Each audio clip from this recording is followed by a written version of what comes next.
Buenas noches, compañeras y compañeros que están presentes y a quienes nos ven y escuchan en nuestros canales de YouTube, TikTok y redes sociales, Spotify también.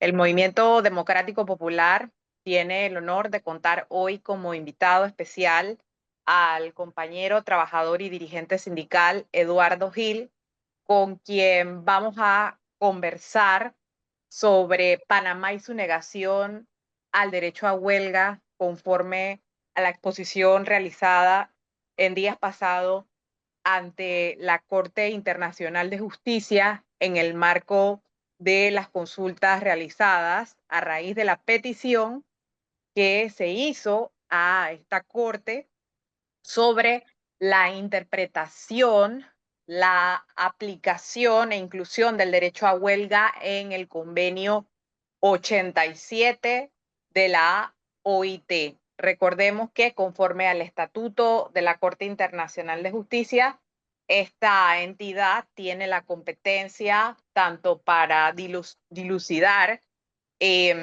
disputas entre estados como para interpretar normas del derecho internacional, también conforme a la Convención de Viena sobre el derecho de los tratados. En ese sentido, queremos empezar hablando con Eduardo para que nos exponga desde su experiencia, perspectivas, conocimientos colectivos, cuál es la intención del convenio 87 y también cómo se relaciona este convenio a la normativa panameña y a la práctica y protección de los derechos colectivos de los trabajadores en cuanto a que es indivisible, y ese debate lo teníamos como superado, el derecho a sindicalización, huelga y negociación colectiva.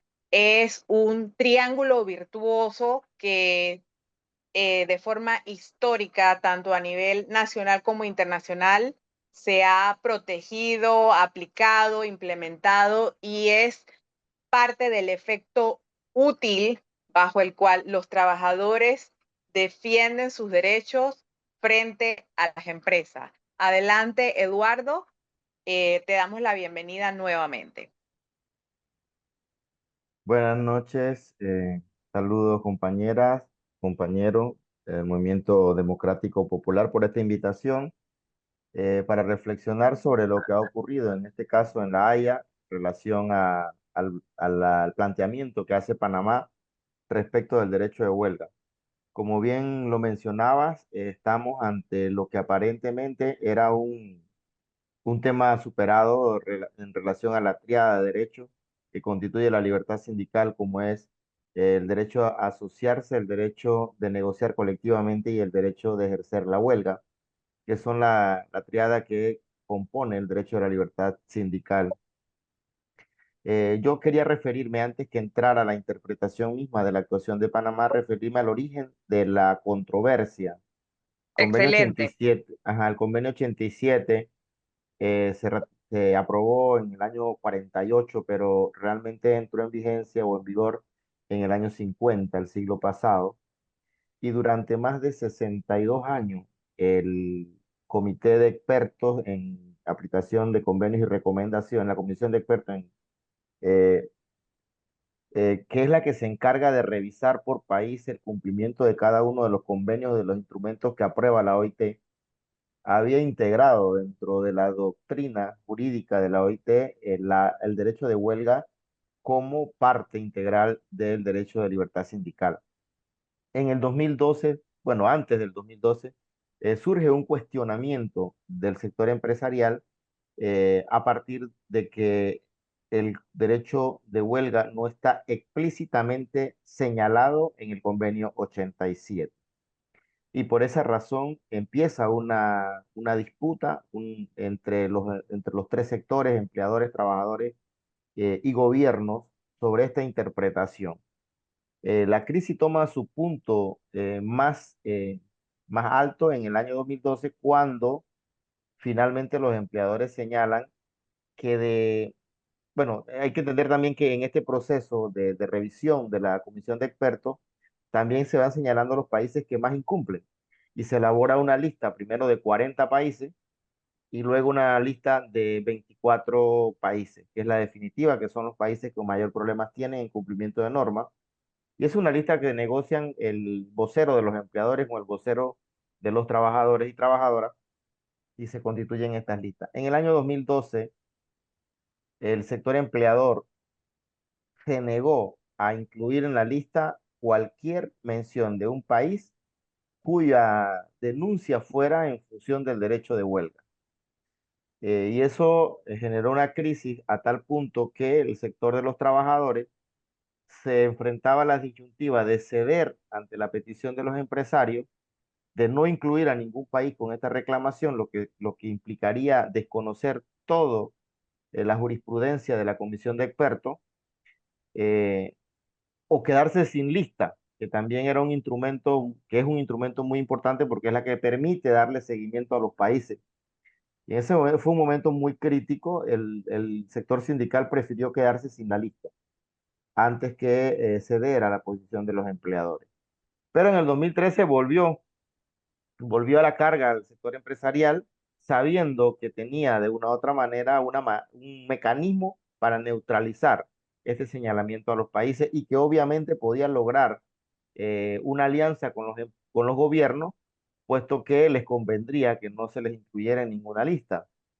Entonces, allí el sector sindical replantea la estrategia y prefiere ceder en cierto sentido, pero en ese año se hace una reflexión de fondo de cuál es la motivación real del sector empresarial para cuestionar después de 60 años la jurisprudencia de la comisión de expertos. Y la conclusión a la que llegábamos, dirigentes de diferentes países y regiones, era que en realidad el ataque no iba dirigido contra la huelga en sí, sino que era un ataque contra todo el sistema normativo de la OIT, el que va evaluando por los países la aplicación de los convenios y recomendaciones en primera instancia. Era también un ataque contra la comisión de expertos, porque en un momento los empleadores argumentaron que la comisión de expertos, que está constituida por abogados, juristas del derecho laboral con alto nivel de competencias a nivel internacional, eh, no eran mandantes. Es decir, para ellos los mandantes, como en efecto en la OIT son tres mandantes, hoy, gobiernos, empleadores y trabajadores, y la comisión de expertos no pertenecía a ninguno de los tres, entonces decían que no eran vinculantes su razonamiento en materia del derecho de huelga. Entonces allí hay un Mm. ataque directo contra la comisión de expertos. Pero también era un ataque al sistema, a la jurisprudencia que iba a debilitar toda la estructura de la OIT y era un ataque a la OIT, justamente por tener un tema de ser la única institución, el único organismo de Naciones Unidas que tiene un componente tripartito. Y finalmente, ya los más, digamos, los que van más al detalle decían que esto en realidad estaba preparado un ataque contra el sistema multilateral, Ujú. multilateralismo. Y creo que, digamos, 10 años después vemos que en efecto se ha recrudecido el ataque en esa dirección y que quienes sospechaban ya que detrás de este ataque a la huelga en realidad había una agenda mucho más desarrollada, en efecto, podemos decir que tenían razón en ese sentido. Y debido a eso, lo que se hace es tratar de colocar en las vocerías sindicales de las organizaciones principales, en este caso la Confederación Sindical Internacional, y para nuestro caso, la Confederación Sindical de Trabajadores y Trabajadoras de las Américas, la CSA, a los mejores y más destacados negociadores del sector sindical a fin de lograr que esto no trascendiera a ninguna esfera que no fuera de la OIT. Y era porque en el artículo del reglamento de la OIT, del estatuto de la OIT, señalan dos alternativas, o es la Corte Internacional de Justicia o es un comité tripartito, un tribunal que se nombra Ujú. específicamente para dirimir este asunto. Como un Y tribunal ad hoc. Ujú. exacto, exacto. Entonces no confiábamos en el tribunal, tampoco queríamos que un organismo externo, como fuera el caso de la Corte, fuera a dirimir el asunto.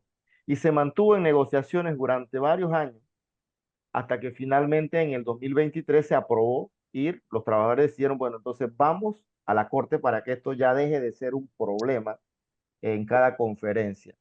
Y en eso es interesante ver las votaciones, porque ahí sí se toma en cuenta la votación de los países, y en este caso de los 28 miembros que tienen el Consejo de Administración, los gobiernos, 19 votaron a favor de someterlo a la Corte, y los 14 votos de los trabajadoras son los que aprueban esto. Solo 7 gobiernos dentro del Consejo de Administración apoyan a los empresarios que votan en contra de ir a la Corte. Esto es muy importante porque los empresarios que habían entrado a cuestionar el derecho de huelga, luego no quieren que lo defienda la Corte tampoco. Ellos apuestan por ni siquiera el comité ni el tribunal. Ellos lo que en realidad quieren es que se sometan a no considerar el derecho de huelga como parte integral. Y finalmente, bueno, hay 7 gobiernos que votan a favor de los empresarios, los 14 votos de los empleadores y 2 votos de gobiernos que se abstienen. Entonces, por eso esto llega a ser dirimido en la Corte Internacional de Justicia, que como vemos, pues, la mayoría de los países nuevamente reafirma su apoyo a los trabajadores en materia del reconocimiento del derecho de huelga. Ahora, sobre la pregunta en sí de por qué de esta triada, yo en la formación sindical suelo recurrirle a los trabajadores, trabajadoras, la pregunta, ¿qué fue primero? Como esto de qué fue primero la gallina o el huevo, ¿qué fue primero? ¿El derecho de huelga, el derecho de sindicación o de organización sindical o el derecho de negociación colectiva? En realidad, los tres elementos surgen en el mismo contexto, es decir, porque no es posible, algunos dicen, no, primero se hicieron las huelgas y después se organizaron los sindicatos. Yo decía, sí, pero ¿quién organizó la huelga? La huelga no es un hecho espontáneo, como muchas veces suele ocurrir, aun cuando la huelga no tenga un procedimiento desarrollado, alguien tiene que organizarla y convocarla, y por lo tanto hay un nivel de organización que aunque en su principio fue clandestino, digamos, estaba organizado. Aunque no se llamara Así sindicato, es. aunque no tuviera la estructura sindical, había una organización de trabajadores y trabajadoras que eran los que impulsaron la acción de huelga, que es el elemento, el instrumento como la organización sindical, luego la acción, que es la huelga, y el otro elemento es la negociación colectiva, que es el objetivo realmente. Y por eso estos tres elementos son inseparables, porque el objetivo es muy importante. ¿Qué objetivo persigue la huelga? Algunos incluso han intentado restringir la huelga a un objetivo de carácter reivindicativo. Por eso es que en este debate que se tuvo recientemente sobre la huelga docente, había quienes decían, no, lo que pasa es que es una huelga ilegal porque no busca un bien o un beneficio específico para, eh, para lograr una reivindicación. Sin embargo, ya también a nivel de la doctrina de la OIT se ha incorporado el concepto de huelga política, que tiene que ver cuando no se ataca una reivindicación, el objetivo no es una reivindicación en específico, sino que lo que se busca es impedir la aplicación de una política que es negativa con los trabajadores y trabajadoras, como fue en el caso de la Efectivamente. reforma a la seguridad social, puede ser catalogada en este aspecto como una huelga de carácter político. No, una huelga política no quiere decir que es una huelga contra el gobierno, que también puede haberla. Es una huelga con un objetivo político partidista o electoral. Es una huelga que tiene el fin de detener una política regresiva o de impulsar o fortalecer una posición frente a una política determinada. Entonces, en este caso, hay ese otro elemento que también de una u otra manera es reivindicativo. Entonces, son los tres elementos. El instrumento, que es la organización de los trabajadores y trabajadoras, la acción, que es la huelga, que de hecho en el convenio 87 señala que los trabajadores y trabajadoras, incluso los empleadores, tienen derecho a organizarse y definir su plan de acción. Entonces, dentro del plan de acción está integrado el tema de la huelga. Entonces, el cuestionamiento, que era el punto en que quería llegar, en realidad lo que busca es quitarle una pata a estos tres elementos que son indivisibles, que obviamente va a llevar al traste el resto del derecho, porque no tiene sentido poder llevar una negociación colectiva en la que no puedas ejercer la acción fundamental, que es la última opción de los trabajadores y trabajadoras, como es la huelga, que más allá de que no la utilices está. O sea, muchas veces en las negociaciones colectivas, la huelga solamente llega a declararse, Ujú. Cuando se tiene que anunciar con un periodo previo y cuando la huelga se declara, va a haber huelga dentro de 5 días, la negociación se tensa y por lo común se resuelve, a veces un día antes, a veces horas antes de la huelga. Pero el hecho de tener la posibilidad de declararla, en ausencia de eso no existe mayor instrumento más que lo que pueda hacerse durante el proceso de negociación para lograr los objetivos que se propone la convención colectiva, la reivindicación de que trate. Yo no sé si tienes alguna o avanzo en función de la posición de Panamá con respecto a Sí, esto. Ajá. mira, sabes que un punto que quería traer acá a la mesa es que esos antecedentes no son excusa para que pasemos vergüenza internacional por cuenta de esas posiciones totalmente absurdas de nuestras autoridades que nos representan en estos foros, nos gusten o no nos gusten. Y efectivamente, la posición de Panamá inicia con una diatriba inexistente, que es el principio de soberanía frente al control de la convencionalidad. Dice que históricamente el derecho a huelga ha sido regulado, instituido y protegido por el derecho interno y que de ninguna manera el derecho internacional se puede entrometer, meter en esas acciones que respectan a los estados. Cuando en el corpus iuris, como se le conoce en lenguaje jurídico, en el conjunto de normas del derecho internacional, el derecho a sindicalización, negociación colectiva y huelga se encuentra íntimamente tipificado y regulado. Y una de las cosas que comentaste sobre las cuestiones vinculantes o no vinculantes de los organismos internacionales, en este caso de la Corte Internacional de Justicia. No se extrañen que después que la Corte ya emita su opinión formal, digan, como ha pasado en otros casos, esa opinión es una Ujú, opinión, eso no ujú. sirve, eso no es cierto de dos maneras. Primero, bajo el precepto de la regulación de la Organización Internacional del Trabajo que activa esa consulta y segundo, bajo el principio de cosa interpretada internacional que tienen las cortes judiciales vinculantes como la Corte Internacional de Justicia, la Corte Penal Internacional, la Corte Europea de Derechos Humanos, la Corte Interamericana de Derechos Humanos, que en su opinión 27 del 2021 claramente vincula y entrelaza íntimamente el derecho a huelga con el de sindicalización y el de negociación colectiva. Entonces, con este comentario, sí te pido que nos continúes conversando sobre la posición de Panamá que ibas a comenzar a comentar. Sí, bueno, yo creo que el problema de la actual administración en la gestión laboral eh, parte por no reconocer los escenarios. Es decir, uno tiene que guardar una cierta compostura, me parece, y entender y ubicarse en qué escenario y en qué momento se encuentra y cuál rol debe jugar en función de ese escenario. Me parece que el error fundamentalmente ha sido pretender utilizar la tribuna internacional para lanzar discursos en función de lo nacional.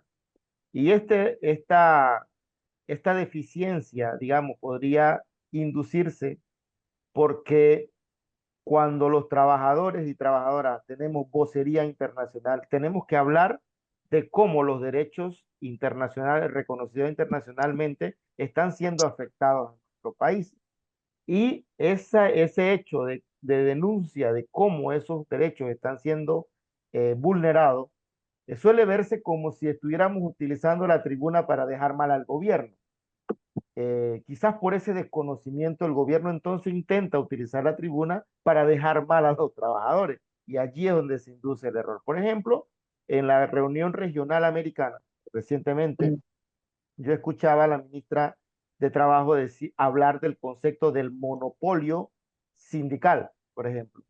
Imagínate. En un escenario en donde hay trabajadores, empleadores y gobiernos con especialistas en materia del derecho del trabajo, reconocen la representatividad como un criterio básico, es decir, una sola organización. En el caso de Uruguay, en donde existe una sola confederación, que es el PIT-CNT, diríamos que ahí existe un monopolio absoluto de los trabajadores, donde existe, por ejemplo, la Confederación Sindical Internacional, que es la organización más grande y más numerosa a nivel global. Ese, para la interpretación de la ministra, sería un monopolio internacional o una multinacional sindical. Es decir, un criterio totalmente distorsionado, y Exacto. que obviamente cuando se escucha aquí en el escenario local, cuando la gente no comprende o se deja o puede ser manipulada por este discurso, quizás pueda tener algún impacto sobre algunas personas, pero a nivel internacional deja muy mal porque parte de demostrar el desconocimiento que se tiene en este sentido.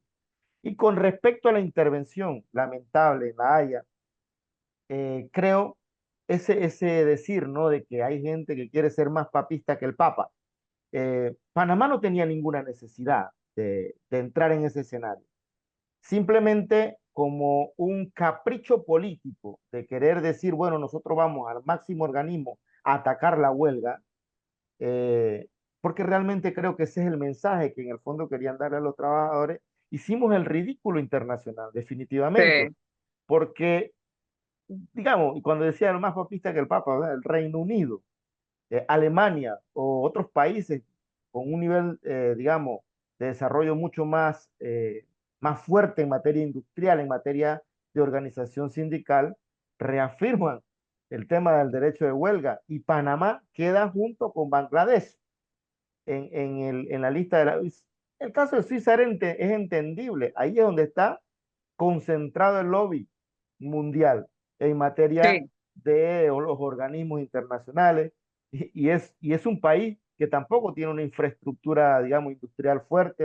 Es un país que vive de ese ambiente que tiene todo el tema de los lobistas en ese escenario. Entonces, realmente, digamos, no era una cuestión de significancia, pero Panamá, incluso fuera del grupo de los gobiernos de la región, se aparta para irse para el otro extremo. Entonces, yo creo que a Panamá le hubiera servido mejor, o le hubiera servido incluso no pronunciarse, sobre todo porque entendiendo la dinámica del sector empresarial en Panamá, tenemos en la región grupos empresariales mucho más fuertes que el grupo empresarial panameño.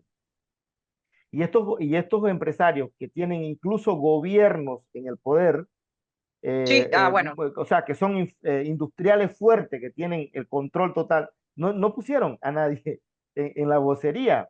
Y los Mm, empresarios en Panamá, con un capitalismo dependiente, como ya está claramente identificado, rentista, empuja al gobierno a hacer un ridículo internacional. Entonces, realmente creo que esa valoración excesiva, esas ansias de sobresalir en escenarios internacionales para tratar de deslindar o de fortalecer una narrativa que está dirigida a nivel interno, entonces provoca lo que ha provocado a nivel internacional. Pero además Panamá tiene otras circunstancias. Y es que ujú, Panamá, si bien es cierto, el convenio 87 de la OIT no dice expresamente huelga, hay otros instrumentos internacionales que Panamá sí ha ratificado y donde sí se dice directamente la huelga. Entonces, Panamá entra en ese criterio de contradicción, eh, en el que obviamente reconoció un instrumento internacional donde se reconoce el derecho de huelga y luego sale con un discurso. Porque en realidad el problema de la reglamentación de la huelga escapa de esta discusión, porque así como la libertad sindical se reconoce a nivel internacional y luego se reglamenta en cada país, es lo mismo que ocurre con la huelga. La huelga se reconoce a nivel internacional y se reglamenta por cada país. Esto no quiere ujú, decir que hay ningún tipo de intromisión, porque son los diputados nacionales, con la estructura de la creación y generación de leyes locales, las que va a reglamentar cómo opera y cómo funciona la huelga, cómo se operativiza este instrumento. Pero eso no tiene ningún tipo de injerencia en la soberanía. Panamá sigue teniendo su soberanía sobre el proceso de reglamentación del ejercicio Así es. de la huelga. Entonces, en ese sentido, lo mismo pasaría con la libertad sindical, con la libertad de negociación colectiva, en donde se reconoce el derecho internacional y se operativiza. De hecho, en Panamá, además de esto, hay una tradición. Yo comentaba con alguien recientemente que a nivel internacional me preguntaban, pero ¿cómo es posible que Panamá esté en este problema ahora en la reunión regional americana? Porque Panamá Ujú, siempre ha sido un país que, si bien los sindicatos consideran que el diálogo no prospera, por lo menos los empresarios y los trabajadores se sientan en la mesa y no como en otros países donde no se pueden ni ver. ujú. Entonces, Panamá siempre ha tenido tradición de ser eso. Sin embargo, en esta ocasión, pues nos fuimos a Kinder, como dice en buen Sí, panameño, con esta presentación que realmente demuestra el desconocimiento, por un lado, el desconocimiento de toda nuestra historia en materia de derecho laboral, porque escuchaba a México, por ejemplo. Panamá tiene, exacto. quizás con México en la subregión, el código más garantista después de México. Ujú, Entonces, siempre está junto en esa dirección. Y en esta ocasión, pues se fue para el otro extremo. Entonces, realmente hay un desconocimiento en materia del derecho laboral y de la tradición del derecho laboral en Panamá, por un lado, y por el otro lado hay una especie de capricho de querer ventilar y sobresalir a nivel internacional como los más proempresariales. Que ser proempresarial no implica estar en constante ataque con los sindicatos, como si los sindicatos realmente fueran un problema para los empresarios en un país donde la organización sindical quizás ronda el 10% cuando mucho.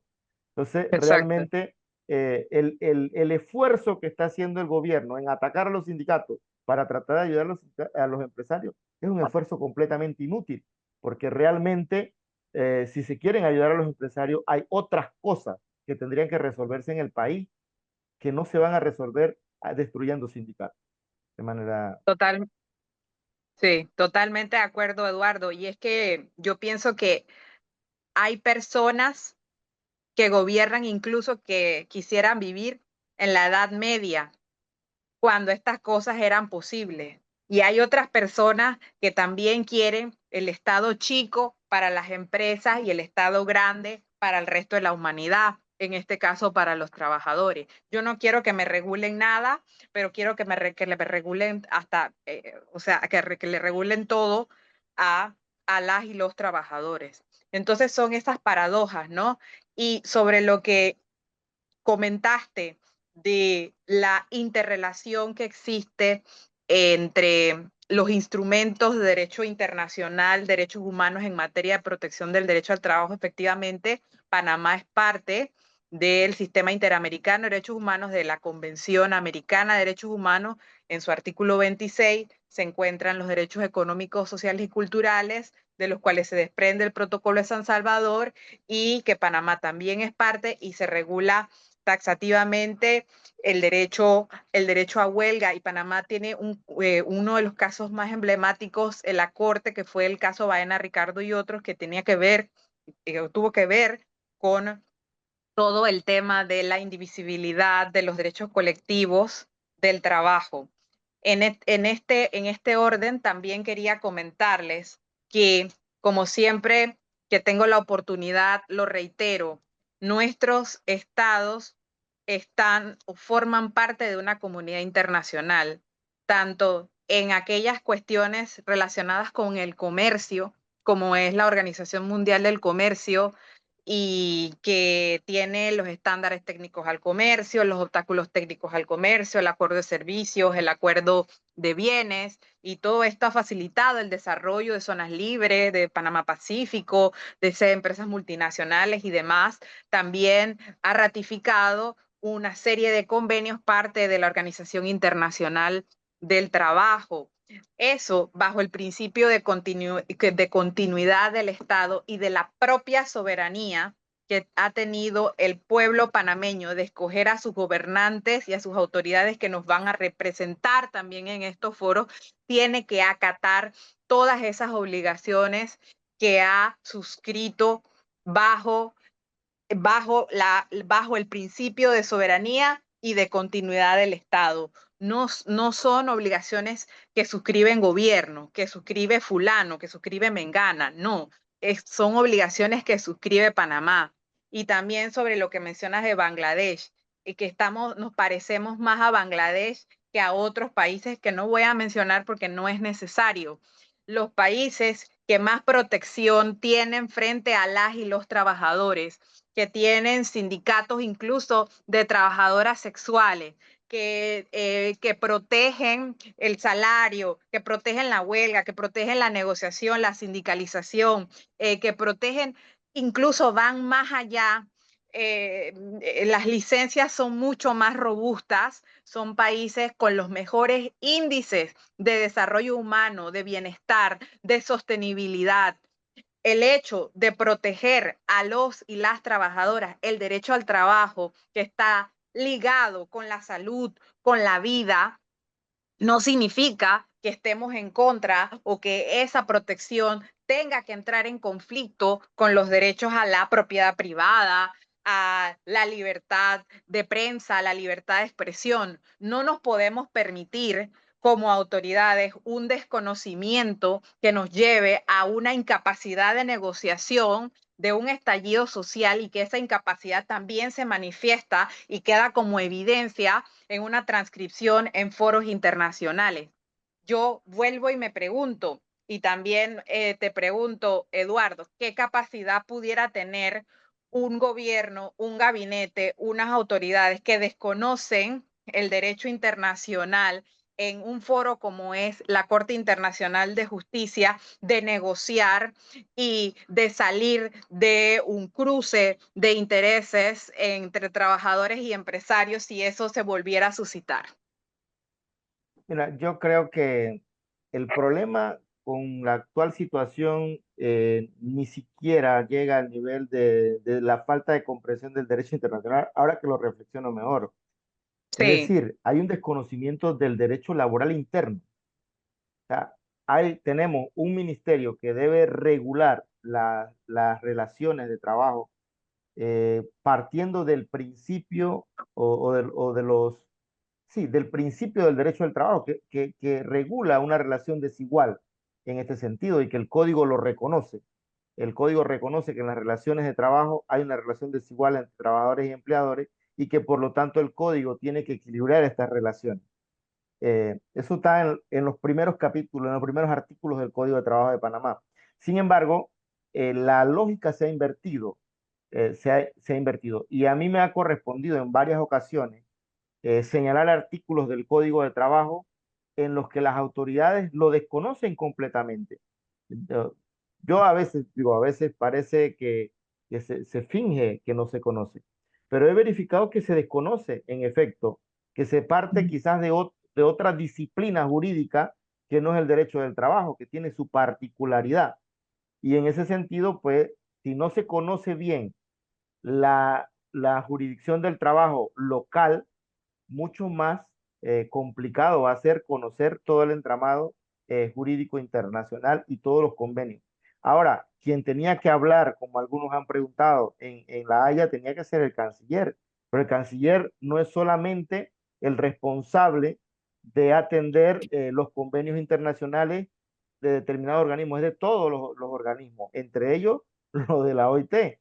Pero obviamente que no hay un estudio a profundidad o no hay un trabajo de fondo para poder conocer cuál va a ser la posición real en este sentido. A nivel internacional, de hecho, lo que tú planteabas, los países con mayor nivel de desarrollo efectivamente son también los que tienen mayor nivel de organización sindical. Los países del norte de Europa, por ejemplo, con un 90% de organización sindical, de un 80% de organización sindical, ni decir que estos países no tienen capacidad de negocio, no tienen posibilidad de desarrollar su economía porque hay una organización sindical fuerte, todo lo contrario, porque esto permite la distribución de la riqueza. Pero por el otro lado hay también una insistencia del sector digamos, a nivel empresarial, digo, de los gobiernos estos, de estos países, porque no se puede tener un derecho diferenciado. Eso Ujú, está produciendo muchas crisis a nivel de los países del norte, sobre todo, porque justamente cuando se tienen derechos desiguales, las empresas multinacionales con sedes en estos países se trasladan a otros países y producen con más bajos costos de producción y luego importan estos productos. Entonces, eso crea lo que ellos llaman una competencia desleal entre estos países y los países que no tienen un derecho laboral fuerte. Por eso en el Tratado de Promoción Comercial con los Estados Unidos hay un capítulo, con los Estados Unidos, Panamá con los Estados Unidos, hay un capítulo laboral. Y aquí regularmente vienen la embajada norteamericana, vienen diferentes y preguntan cómo está la aplicación de este capítulo laboral en el país. De hecho, se dio un caso de algunos decretos que fueron derogados para poder aprobar en el año 2007-2008 este tratado con Estados Unidos, porque creaban relaciones desiguales entre un país y otro. Entonces, ujú, para estos países de grandes inversiones, es claro y es clave que los derechos tengan una cierta comparatividad internacional. No puede sí, haber esos desequilibrios o esos desequilibrios van a generar todavía una mayor profundización en estas asimetrías. Pero en el caso además de Panamá, que yo creo que parte del diagnóstico que tampoco vemos, es que en el caso de Panamá, el diagnóstico está bastante claro. El problema de Panamá ya no es un tema de crecimiento, es un tema de desigualdad, de distribución. Y eso lo ha dicho hasta el organismo del PNUD en su reciente informe sobre el índice de desarrollo humano, señalaba que el gran problema de Panamá es un problema de distribución, que eso está generando dificultades en la cohesión social. Digamos, está dicho, pero los sindicatos los derechos laborales son justamente tipos de políticas que ayudan en esa distribución del ingreso, redistribución del ingreso.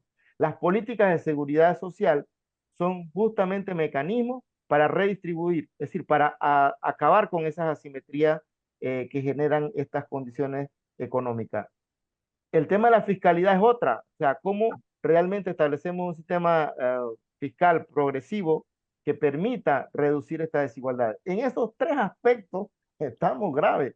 Es decir, la seguridad social la desmontan, los sindicatos los atacan y no se hace nada para resolver el problema de fiscalidad, ni por ahí, ni eso ni pensarlo. Entonces, definitivamente que tenemos un problema y en lugar de hacer políticas para salir del problema, lo que estamos haciendo política es para profundizar aún más el problema que tenemos ya claramente identificado.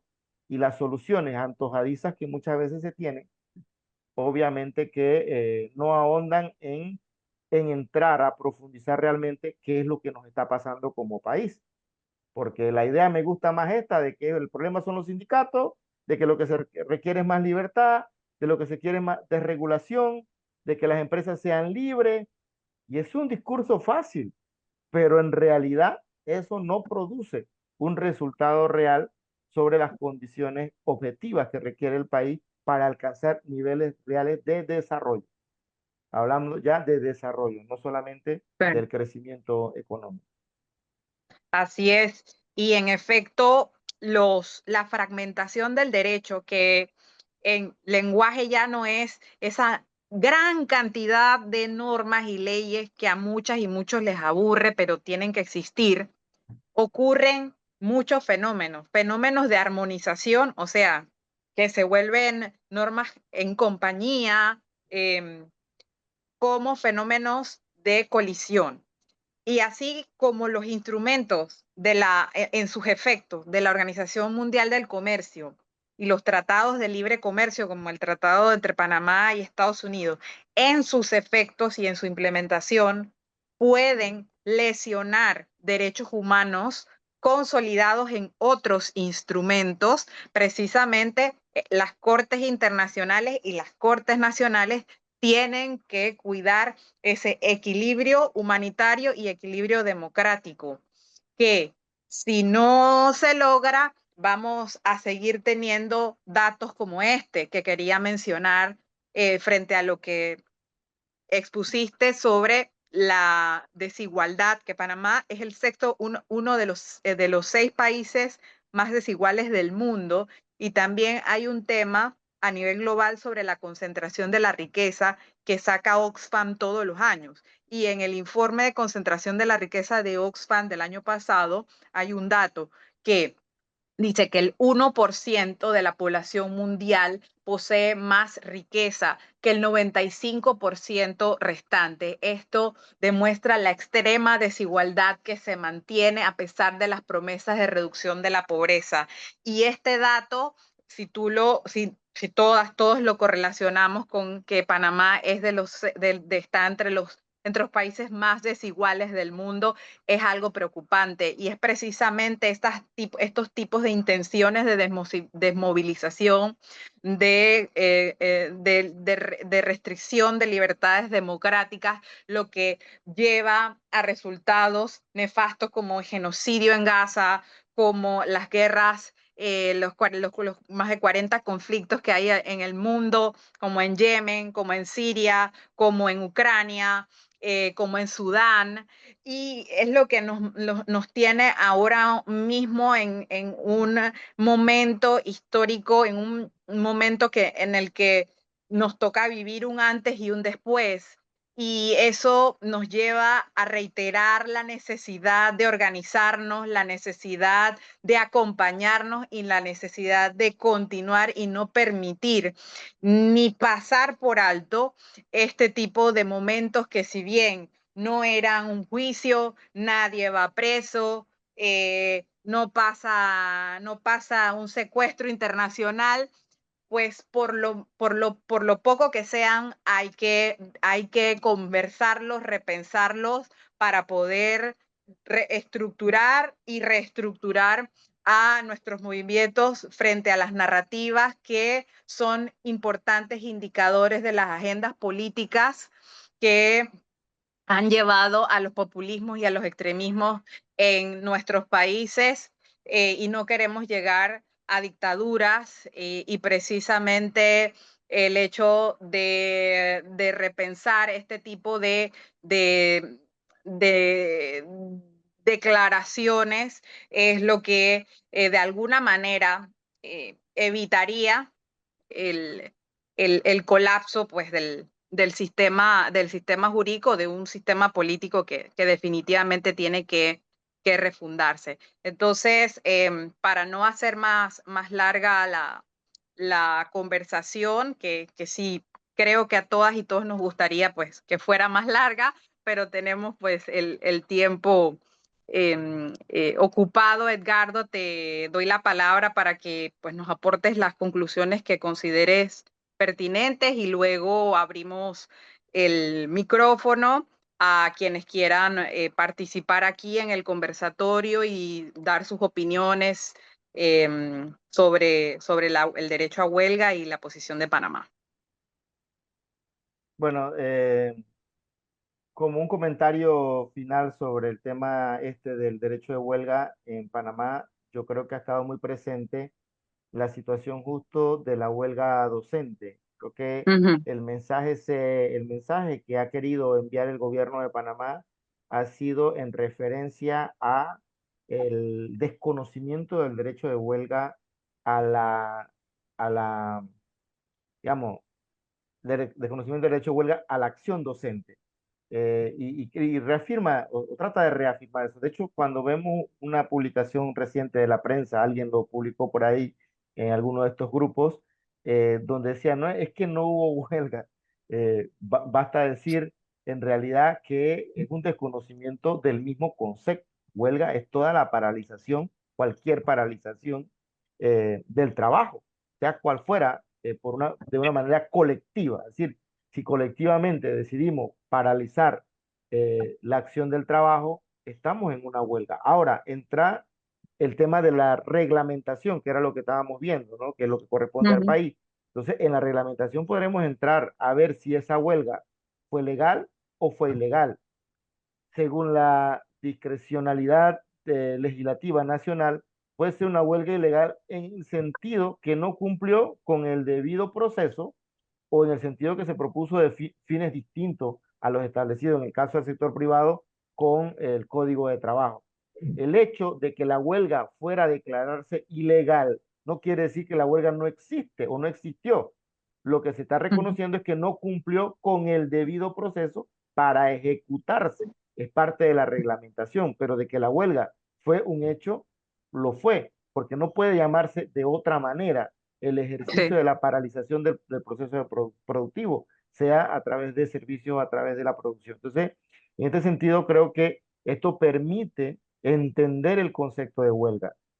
Hay, por ejemplo, quienes hablan del paro como una forma de definir distinto la huelga, pero en realidad cualquier acción que decidan colectivamente los trabajadores y trabajadoras en relación a detener el proceso de producción está catalogado como huelga. De hecho, incluso hay una definición más amplia, como por ejemplo la huelga de brazos caídos o de golpe de máquina, que se dice, eso fue incluso aquí en Panamá durante la reciente huelga del sector, en el sector minero, los trabajadores del sector minero, de la empresa minera esta, hicieron ese tipo de huelga, que fue mover el equipo a la máxima, a la mínima velocidad, que es una forma de detener la producción o de ralentizarla, y eso cataloga en el ejercicio de huelga. Entonces, Ujú, digamos, hay desconocimiento en que el criterio de ilegalidad ni siquiera genera responsabilidad en el sector privado.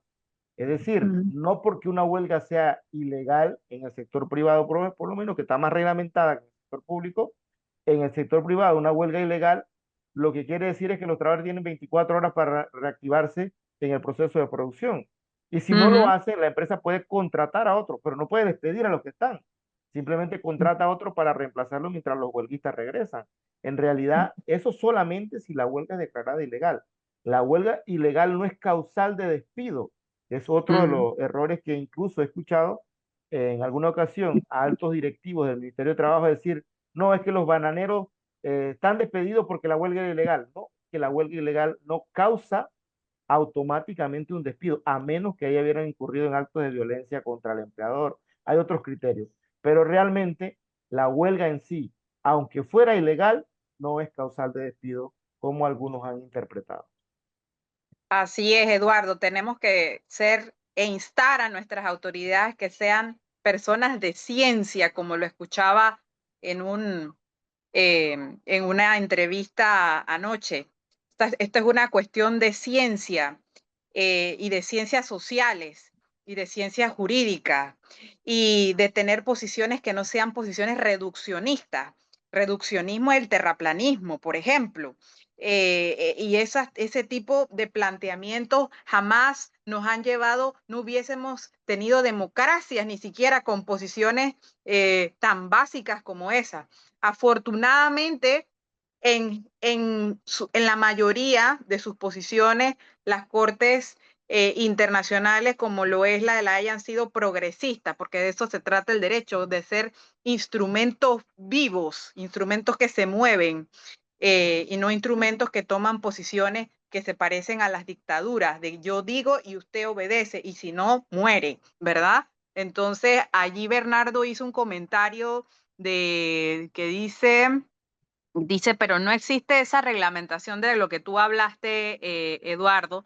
Dice, no existe esa reglamentación a nivel magisterial. Me imagino que Bernardo lo dice porque sería importante, o sea, hay un punto gris que resulta importante resolver, ¿no? Como sociedad. No sé si por ahí va tu planteamiento, Bernardo. Y si no, Sí, Bueno, sí. El ujú, derecho a huelga a nivel magisterial no está reglamentado. Entonces eso lo hace todavía más difícil. claro, sí, en sí, efecto, totalmente. Pero el nadie hecho del de que sector algo, público está sí, reglamentado, no está solo en el sector privado porque está a través del Código de Trabajo. sí, eso no significa porque también hay que un poco saber que tampoco todo puede estar en normas y tener posiciones textualistas como la que tuvo Panamá en La Haya, de que si no existe en la norma, entonces no existe en ninguna parte. y los escenarios y los fenómenos sociales, políticos y económicos se deben estudiar, analizar, implementar, interpretar de forma integral, transversal, histórica. Es decir, me gusta mucho la docencia que nos haces sobre el tema de la huelga política y sobre todas las precisiones que muchas veces nuestras autoridades o empresarias, empresarios malmente quieren introducir en la opinión pública de la huelga ilegal, de que mínimo eso es un homicidio, ¿ya? O sea, mínimo son delincuentes, o sea, a ese nivel lo quieren como materializar en el imaginario ciudadano. ¿Alguien más quisiera participar?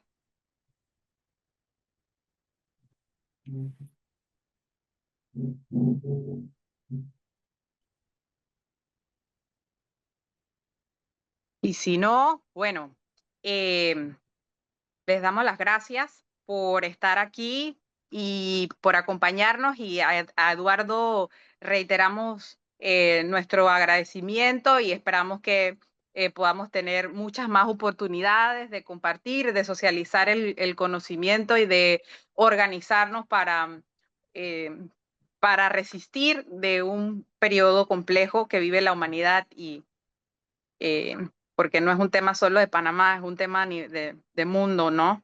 Entonces, estos encuentros y estas palabras siempre son necesarias, y ahora más. Muchas gracias. Espero estar por acá próximamente. Saludos. Saludos, feliz noche a todos y todas.